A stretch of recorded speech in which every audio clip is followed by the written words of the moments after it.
The Second World War would bring with it a new threat: aerial attack by German enemy bombers. This is just one of the many air raid shelters built in Plymouth during the summer of 1939. School playgrounds like this one, public parks and sports grounds were dug up and made into public underground air raid shelters. Even back gardens and living rooms had Anderson and Morrison shelters to help protect the people of Plymouth against enemy raids. These spaces became a home from home, used in all weathers by all walks of life. I want to find out what life was like in an air raid shelter during the Second World War. What were the challenges faced by people every day? Well, I was a boy of 7, and we knew when the sirens went off that you had to make your way to your shelter. Either there was one in the backyard, or there might be a more communal shelter. And for us, we had to run, I would think, about 200 yards to the nearest underground shelter. As soon as the siren sounded, all you did was you rushed to the shelter. So I don't know whether I had a teddy bear or anything like that. You wouldn't even think of picking it up. Because on the way, if you heard a whistling sound, then that would be the noise as an incendiary bomb would be falling, and you had to throw yourself onto the floor.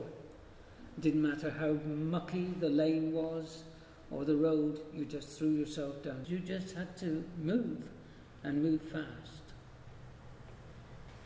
Well, when we got back from this particular raid, there had been a flood of creosote, which is like a kind of fluid tar.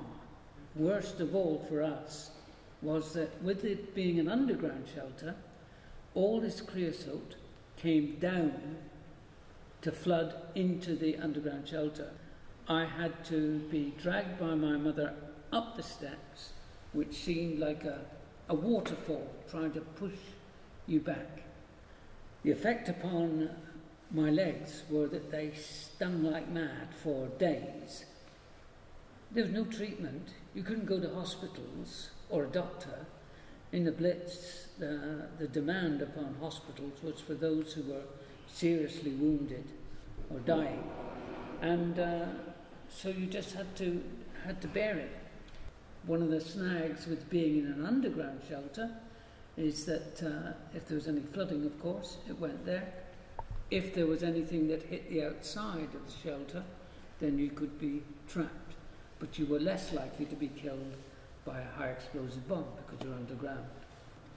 So the contrast between the two shelters, in a way, there was less danger if you were in the one close by you.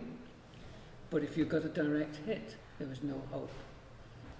Of course, once our house had been bombed like that, we couldn't live there. So you had to move in with relatives, which put added strain.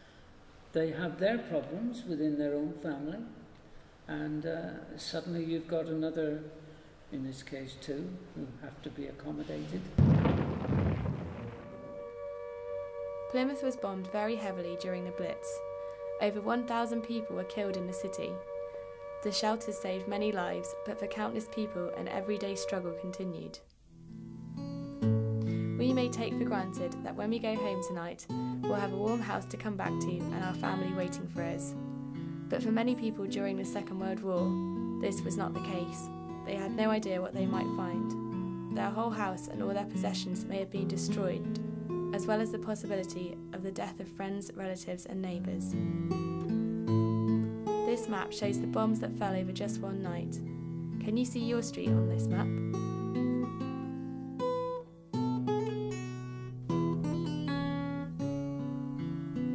Imagine coming out of here, your house has been destroyed, and all you have left is the clothes you're dressed in. How would you feel?